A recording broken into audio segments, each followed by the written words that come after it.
मेरे प्यारे देशवासियों, नमस्कार। हर मन की बात से पहले देश के हर कोने से, हर आयु वर्ग के लोगों से मन की बात को लेकर के ढेर सारे सुझाव आते हैं। आकाशवाणी पर आते हैं, नरेंद्र मोदी ऐप पर आते हैं, माईगोव के माध्यम से आते हैं, फ़ोन के द्वारा आते हैं, रिकॉर्डेड मैसेज के द्वारा आते हैं। और जब कभी-कभी मैं उसे समय निकाल करके देखता हूँ तो मेरे लिए एक सुखद अनुभव होता है। इतनी विविधताओं से भरी हुई जानकारियाँ मिलती हैं। देश के हर कोने में शक्तियों का अंबार पड़ा है। साधक की तरह समाज में खपे हुए लोगों का अनगिनत योगदान। दूसरी तरफ शायद सरकार की नज़र भी नहीं जाती होगी, ऐसी समस्याओं का भी अंबार नज़र आता है। शायद व्यवस्था भी आदी हो गई होगी, लोग भी आदी हो गए होंगे। और मैंने पाया है कि बच्चों की जिज्ञासाएं, युवाओं की महत्वाकांक्षाएं, बड़ों के अनुभव का निचोड़, भांति-भांति की बातें सामने आती हैं। हर बार जितने इनपुट्स मन की बात के लिए आते हैं, सरकार में उसका डिटेल एनालिसिस होता है। सुझाव किस प्रकार के हैं, शिकायतें क्या हैं, लोगों का अनुभव क्या है। आमतौर पर देखा गया है कि मनुष्य का स्वभाव होता है दूसरे को सलाह देने का। ट्रेन में, बस में जाते और किसी को खांसी आ गई तो तुरंत दूसरा आके कहे ऐसा करो। सलाह देना, सुझाव देना, ये जैसे मानो हमारे यहाँ स्वभाव में है। शुरू में मन की बात को लेकर के भी जब सुझाव आते थे, सलाह के शब्द सुनाई देते थे, पढ़ने को मिलते थे, तो हमारी टीम को भी यही लगता था कि ये बहुत सारे लोग को शायद आदत होगी। लेकिन हमने ज़रा बारीकी से देखने की कोशिश की तो मैं सचमुच में इतना भाव विभोर हो गया। ज़्यादातर सुझाव देने वाले लोग वो हैं, मुझ तक पहुंचने का प्रयास करने वाले लोग वो हैं जो सचमुच में अपने जीवन में कुछ न कुछ करते हैं। कुछ अच्छा हो उस पर वो अपनी बुद्धि, शक्ति, सामर्थ्य, परिस्थिति के अनुसार प्रयत्नरत है। और ये चीज़ें जब ध्यान में आई तो मुझे लगा कि ये सुझाव सामान्य नहीं है, ये अनुभव के निचोड़ से निकले हुए हैं। कुछ लोग सुझाव इसलिए भी देते हैं कि उनको लगता है कि अगर यही विचार जहाँ जहाँ काम कर रहे हैं, वो विचार अगर और लोग सुने और उसका एक व्यापक रूप मिल जाए तो बहुत लोगों को फायदा हो सकता है। और इसलिए उनकी स्वाभाविक इच्छा रहती है कि मन की बात में अगर इसका जिक्र हो जाए। ये सभी बातें मेरी दृष्टि से अत्यंत सकारात्मक है। मैं सबसे पहले तो अधिकतम सुझाव जो कि कर्मयोगियों के हैं, समाज के लिए कुछ न कुछ कर गुजरने वाले लोगों के हैं, मैं उनके प्रति आभार व्यक्त करता हूँ।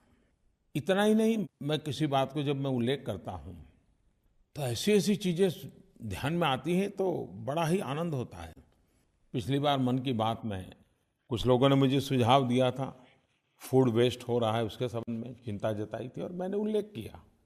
और जब उल्लेख किया तो उसके बाद नरेंद्र मोदी ऐप पर, माईगोव पर देश के अनेक कोने में से अनेक लोगों ने कैसे कैसे इनोवेटिव आइडियाज़ के साथ फूड वेस्ट को बचाने के लिए क्या क्या प्रयोग किए हैं। मैंने भी कभी सोचा नहीं था कि हमारे देश में खास करके युवा पीढ़ी लंबे अरसे से इस काम को कर रही है। कुछ सामाजिक संस्थाएं करती हैं तो हम कई वर्षों से जानते आए हैं, लेकिन मेरे देश के युवा इसमें लगे हुए हैं, ये तो मुझे बाद में पता चला। कईयों ने मुझे वीडियोज भेजे हैं। कई स्थान हैं जहाँ रोटी बैंक चल रही है। लोग रोटी बैंक में अपने यहाँ से रोटी जमा करवाते हैं, सब्जी जमा करवाते हैं, और जो नीडी लोग हैं वे वहाँ से प्राप्त भी कर लेते हैं। देने वाले को भी संतोष होता है, लेने वाले को भी कभी नीचा नहीं देखना पड़ता है। समाज के सहयोग से कैसे काम होते हैं, इसका ये उदाहरण है। आज अप्रैल महीना पूर्ण हो रहा है, आखिरी दिवस है।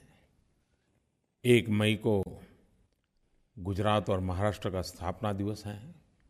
इस अवसर पर दोनों राज्यों के नागरिकों को मेरी तरफ से बहुत-बहुत शुभकामनाएं। दोनों राज्यों ने विकास की नई-नई ऊंचाइयों को पार करने का लगातार प्रयास किया है, देश की उन्नति में योगदान दिया है और दोनों राज्यों में महापुरुषों की अविरत श्रृंखला और समाज के हर क्षेत्र में उनका जीवन हमें प्रेरणा देता रहता है।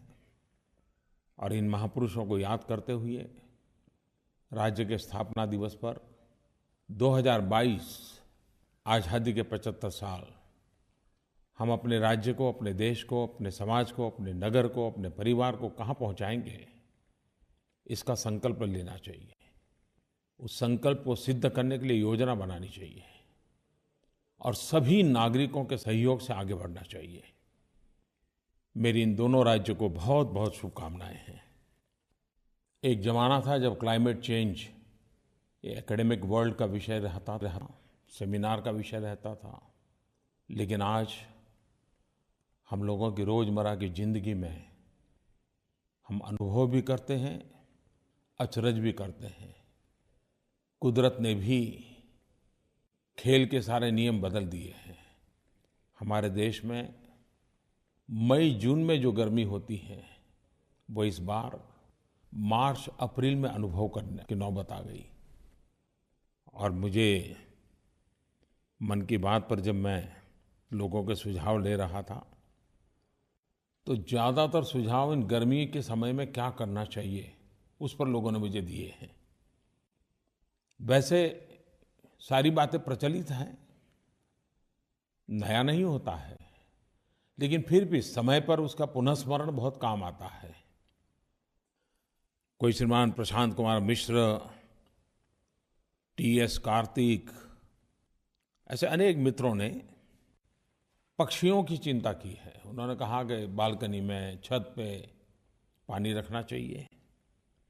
और मैंने देखा है कि परिवार के छोटे-छोटे बालक इस बात को बखूबी करते हैं। एक बार उनको ध्यान में आ जाए कि पानी क्यों भरना चाहिए, तो वो दिन में 10 बार देखने जाते हैं कि जो बर्तन रखा है उसमें पानी है कि नहीं है, और देखते रहते हैं कि पक्षी आए कि नहीं आए।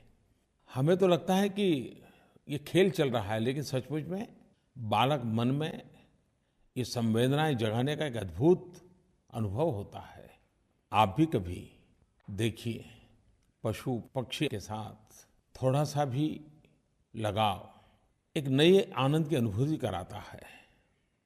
कुछ दिन पहले मुझे गुजरात से श्रीमान जगत भाई ने अपनी एक किताब भेजी, सेव द स्पैरोज, और जिसमें उन्होंने गौरैया की संख्या जो कम हो रही है उसकी चिंता तो की है, लेकिन स्वयं ने मिशन मोड में उसके संरक्षण के लिए क्या प्रयोग किए हैं, क्या प्रयास किए हैं, बहुत अच्छा वर्णन उस किताब में है। वैसे हमारे देश में तो पशु पक्षी, प्रकृति, उसके साथ सहजीवन की बात उस रंग से हम रंगे हुए हैं, लेकिन फिर भी ये आवश्यक है कि सामूहिक रूप से ऐसे प्रयासों को बल देना चाहिए। जब मैं गुजरात में मुख्यमंत्री था तो दाऊदी बोहरा समाज के धर्मगुरु सैयदना साहब को 100 साल हुए थे। वे 103 साल तक जीवित रहे थे और उनके 100 साल निमित्त बोहरा समाज ने बुरहानी फाउंडेशन के द्वारा इस पैरों को बचाने के लिए बहुत बड़ा अभियान चलाया था। इसका शुभारंभ करने का मुझे अवसर मिला था। करीब 52,000 बर्ड फीडर्स उन्होंने दुनिया के कोने-कोने में वितरित किए थे। Guinness book of world record में भी उसको स्थान मिला था। कभी-कभी हम इतने व्यस्त होते हैं तो अखबार देने वाला, दूध देने वाला, सब्जी देने वाला, पोस्टमैन, कोई भी हमारे घर के दरवाजे से आता है, लेकिन हम भूल जाते हैं कि गर्मी के दिन है, जरा पहले उसको पानी का तो पूछें। नौजवान दोस्तों, कुछ बातें आपके साथ भी तो मैं करना चाहता हूँ। मुझे कभी-कभी चिंता हो रही है कि हमारी युवा पीढ़ी में कई लोगों को कंफर्ट जोन में ही जिंदगी गुजारने में मजा आती है। माँ-बाप भी बड़े एक रक्षात्मक अवस्था में ही उनको लालन पालन करते हैं। कुछ दूसरे एक्सट्रीम भी होते हैं, लेकिन ज़्यादातर कंफर्ट जोन वाला नज़र आता है। अब परीक्षाएं समाप्त हो चुकी हैं, वैकेशन का मजा लेने के लिए योजनाएं बन चुकी होगी। समर वैकेशन गर्मियां होने के बाद भी जरा अच्छा लगता है।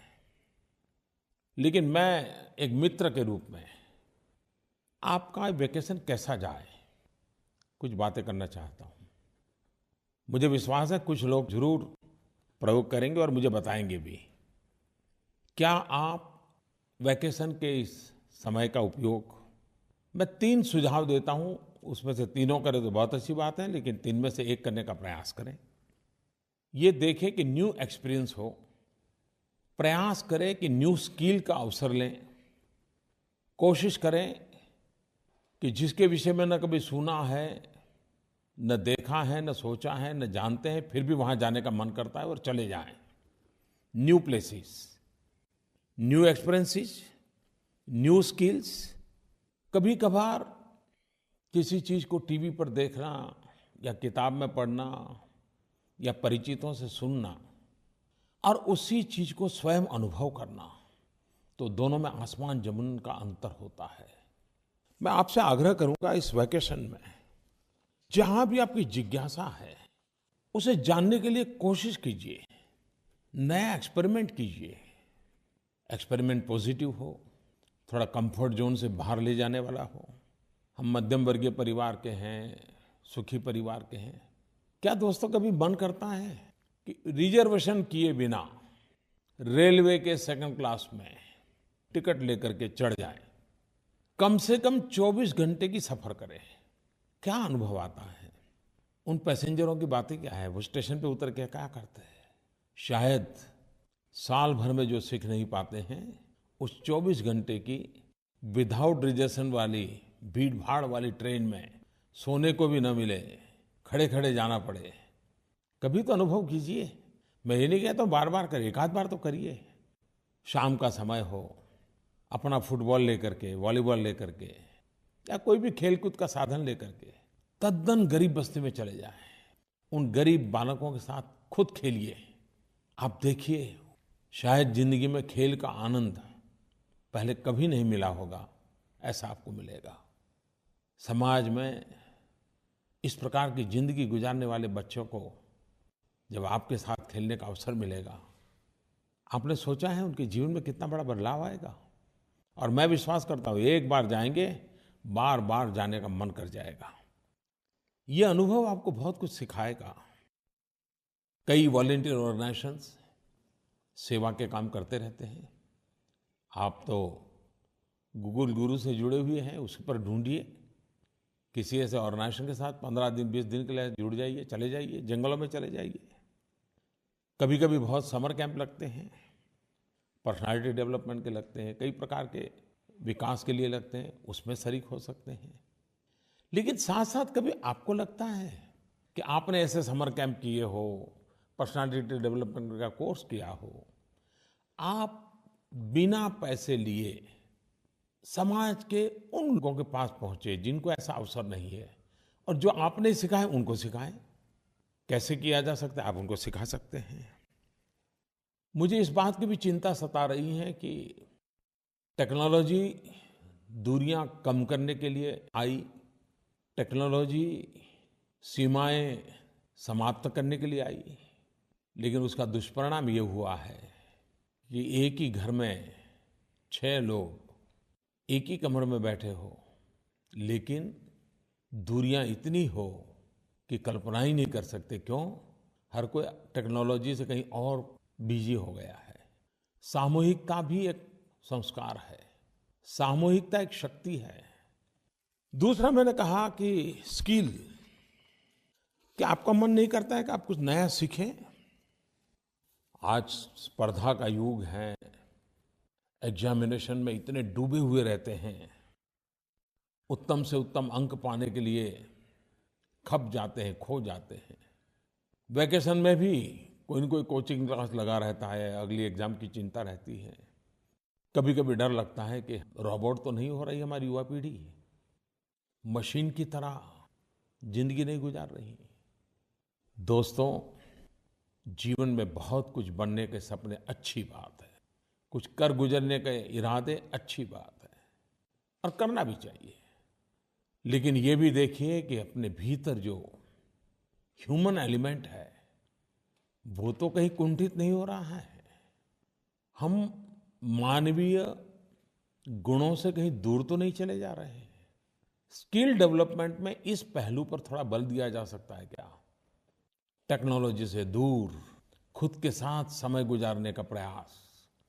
संगीत का कोई वाद्य सीख रहे हैं, कोई नई भाषा के 5-50 वाक्य सीख रहे हैं, तमिल हो, तेलुगु हो, असमिया हो, बांग्ला हो, मलयालम हो, गुजराती हो, मराठी हो, पंजाबी हो।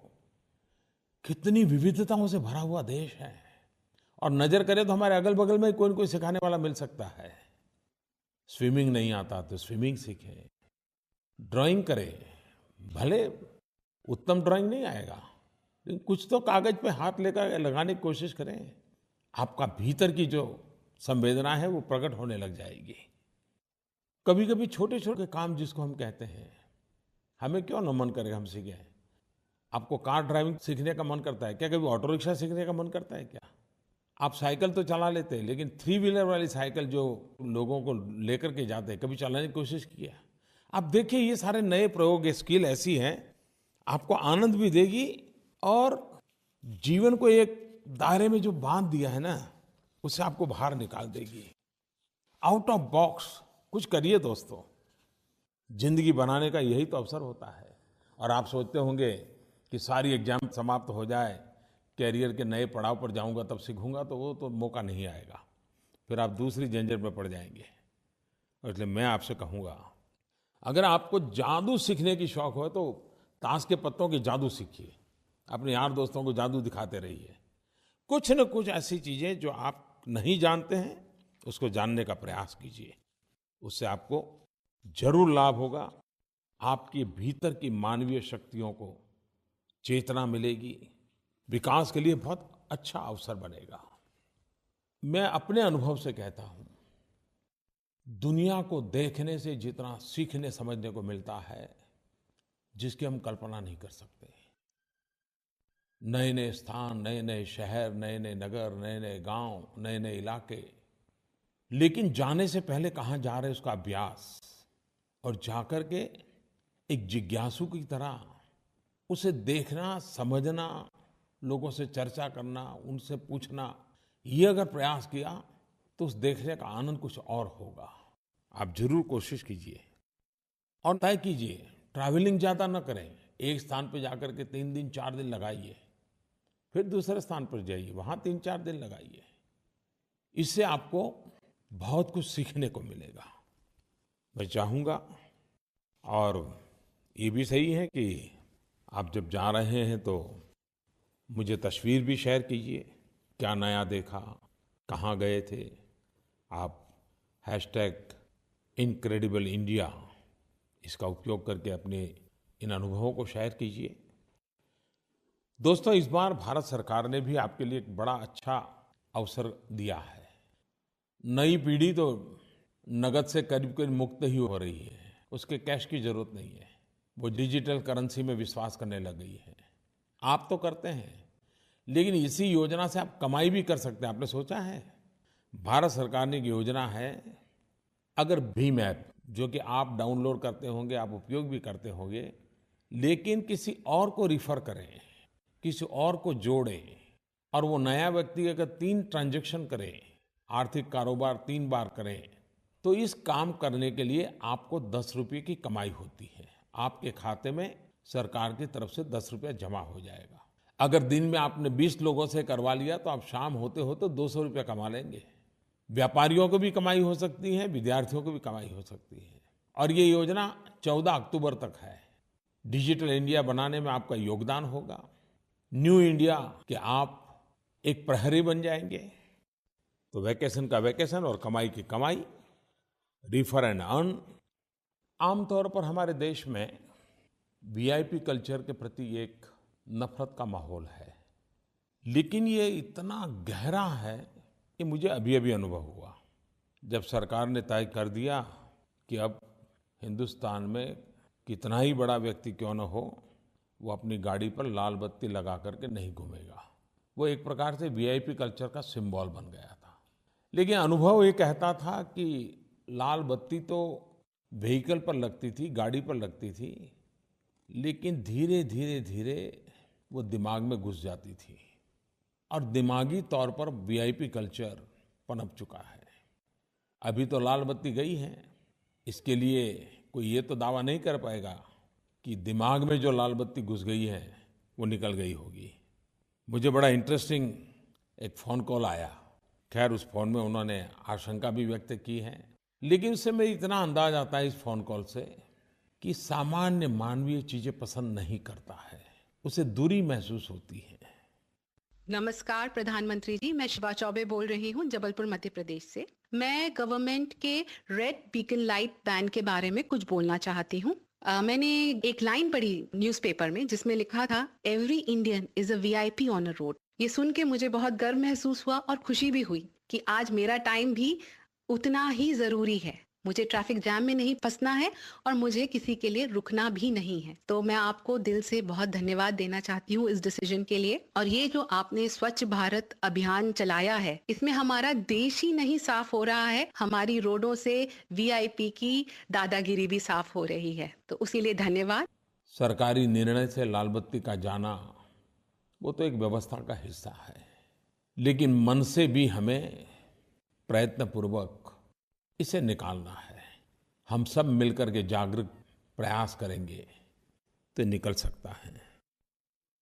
न्यू इंडिया का हमारा कंसेप्ट यही है कि देश में वीआईपी की जगह पर ईपीआई का महत्व बढ़े। और जब मैं वीआईपी के स्थान पर ईपीआई कह रहा हूं तो मेरा भाव स्पष्ट है, एवरी पर्सन इज इम्पोर्टेंट। हर व्यक्ति का महत्व है, हर व्यक्ति का महात्म्य है। 125 करोड़ देशवासियों का महत्व हम स्वीकार करें, 125 करोड़ देशवासियों का महात्म्य स्वीकार करें, तो महान सपनों को पूरा करने के लिए कितनी बड़ी शक्ति एकजुट हो जाएगी। हम सबने मिलकर के करना है। मेरे प्यारे देशवासियों, मैं हमेशा कहता हूं कि हम इतिहास को, हमारी संस्कृति को, हमारी परंपराओं को बार बार याद करते रहें। उससे हमें ऊर्जा मिलती है, प्रेरणा मिलती है। इस वर्ष हम 125 करोड़ देशवासी संत रामानुजाचार्य जी की 1000वीं जयंती मना रहे हैं। किसी न किसी कारणवश हम इतने बंद गए, इतने छोटे हो गए कि ज़्यादा से ज़्यादा शताब्दियों तक का ही विचार करते रहे। दुनिया के अन्य देशों के लिए तो शताब्दी का बड़ा महत्व होगा, लेकिन भारत इतना पुरातन राष्ट्र है कि उसके नसीब में 1000 साल और 1000 साल से भी पुरानी यादों को मनाने का अवसर हमें मिला है। 1000 साल पहले का समाज कैसा होगा, सोच कैसी होगी, थोड़ी कल्पना तो कीजिए।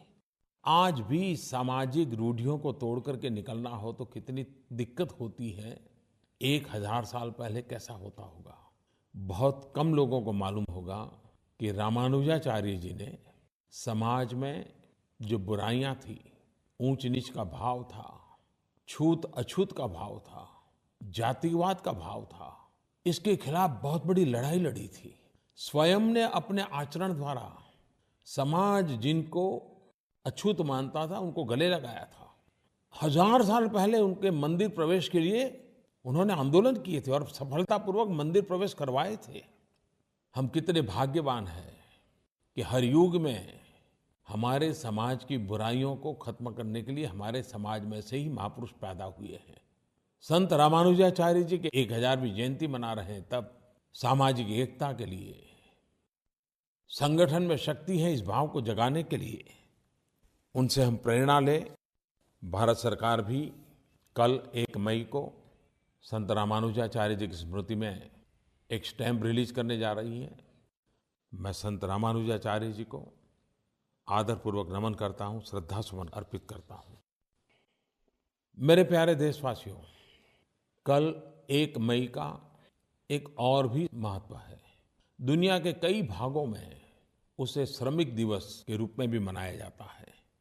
और जब श्रमिक दिवस की बात आती है, लेबर की चर्चा होती है, लेबरर्स की चर्चा होती है, तो मुझे बाबा साहब आम्बेडकर की याद आना बहुत स्वाभाविक है। और बहुत कम लोगों को मालूम होगा कि आज श्रमिकों को जो सहूलियतें मिली हैं, जो आदर मिला है, उसके लिए हम बाबा साहब के आभारी हैं। श्रमिकों के कल्याण के लिए बाबा साहब का योगदान अविस्मरणीय है। आज जब मैं बाबा साहब की बात करता हूँ, संत रामानुजाचार्य जी की बात करता हूँ, तो 12वीं सदी के कर्नाटक के महान संत और सामाजिक सुधारक जगतगुरु बसवेश्वर जी की भी याद आती है। कल ही मुझे एक समारोह में जाने का अवसर मिला। उनके वचनामृत के संग्रह को लोकार्पण का वो अवसर था। 12वीं शताब्दी में कन्नड़ भाषा में उन्होंने श्रम, श्रमिक, उस पर गहन विचार रखे हैं। कन्नड़ भाषा में उन्होंने कहा था, काय कवे कैलास। उसका अर्थ होता है, आप अपने परिश्रम से ही भगवान शिव के घर कैलाश की प्राप्ति कर सकते हैं। यानी कि कर्म करने से ही स्वर्ग की प्राप्ति होती है। दूसरे शब्दों में कहें तो श्रम ही शिव है। मैं बार बार श्रमेव जयते की बात करता हूँ, डिग्निटी ऑफ लेबर की बात करता हूँ। मुझे बराबर याद है, भारतीय मजदूर संघ के जनक और चिंतक, जिन्होंने श्रमिकों के लिए बहुत चिंतन किया, ऐसे श्रीमान दत्तोपंत जी ठेंगड़ी कहा करते थे, एक तरफ माओवाद से प्रेरित के विचार थी कि दुनिया के मजदूर एक हो जाओ, और दत्तोपंत ठेंगड़ी कहते थे, मजदूरों आओ दुनिया को एक करें। एक तरफ कहा जाता था, workers of the world unite. भारतीय चिंतन से निकली हुई विचारधारा को लेकर के दत्तोपंत ठेंगड़ी कहा करते थे, वर्कर्स यूनाइट द वर्ल्ड। आज जब श्रमिकों की बात करता हूं तो दत्तोपंत ठेंगड़ी जी को याद करना बहुत स्वाभाविक है। मेरे प्यारे देशवासियों, कुछ दिन के बाद हम बुद्ध पूर्णिमा मनाएंगे। विश्व भर में भगवान बुद्ध से जुड़े हुए लोग उत्सव मनाते हैं। विश्व आज जिन समस्याओं से गुजर रहा है, हिंसा, युद्ध, विनाश लीला, शस्त्रों की स्पर्धा, जब ये वातावरण देखते हैं तो तब बुद्ध के विचार बहुत ही रिलेवेंट लगते हैं। और भारत में तो अशोक का जीवन युद्ध से बुद्ध की यात्रा का उत्तम प्रतीक है। मेरा सौभाग्य है कि बुद्ध पूर्णिमा के इस महान पर्व पर यूनाइटेड नेशंस के द्वारा वैसाख डे मनाया जाता है। इस वर्ष ये श्रीलंका में हो रहा है। इस पवित्र पर्व पर मुझे श्रीलंका में भगवान बुद्ध को श्रद्धा सुमन अर्पित करने का एक अवसर मिलेगा, उनकी यादों को ताजा करने का अवसर मिलेगा। मेरे प्यारे देशवासियों, भारत ने हमेशा सबका साथ सबका विकास इसी मंत्र को लेकर के आगे बढ़ने का प्रयास किया है। और जब हम सबका साथ सबका विकास कहते हैं तो वो सिर्फ भारत के अंदर ही नहीं, वैश्विक परिवेश में भी है, और ख़ास करके हमारे अड़ोस पड़ोस देशों के लिए भी है। हमारे अड़ोस पड़ोस के देशों का साथ भी हो, हमारे अड़ोस पड़ोस के देशों का विकास भी हो। अनेक प्रकल्प चलते हैं। 5 मई को भारत दक्षिण एशिया सैटेलाइट लॉन्च करेगा। इस सैटेलाइट की क्षमता तथा इससे जुड़ी सुविधाएं दक्षिण एशिया के आर्थिक तथा डेवलपमेंटल प्राथमिकताओं को पूरा करने में काफ़ी मदद करेगी। चाहे नेचुरल रिसोर्सेज मैपिंग की बात हो, टेलीमेडिसिन की बात हो, एजुकेशन का क्षेत्र हो, या अधिक गहरी आईटी कनेक्टिविटी हो, पीपल टू पीपल संपर्क का प्रयास हो, साउथ एशिया का ये उपग्रह हमारे पूरे क्षेत्र को आगे बढ़ने में पूरा सहायक होगा। पूरे दक्षिण एशिया के साथ सहयोग बढ़ाने के लिए भारत का एक महत्वपूर्ण कदम है, अनमोल नजराना है। दक्षिण एशिया के प्रति हमारी प्रतिबद्धता का यह एक उपयुक्त उदाहरण है। दक्षिण एशियाई देशों जो कि साउथ एशिया सैटेलाइट से जुड़े हैं, मैं उन सब का इस महत्वपूर्ण प्रयास के लिए स्वागत करता हूँ, शुभकामनाएं देता हूँ। मेरे प्यारे देशवासियों, गर्मी बहुत है, अपनों को भी संभालिए, अपने को भी संभालिए। बहुत बहुत शुभकामनाएं। धन्यवाद।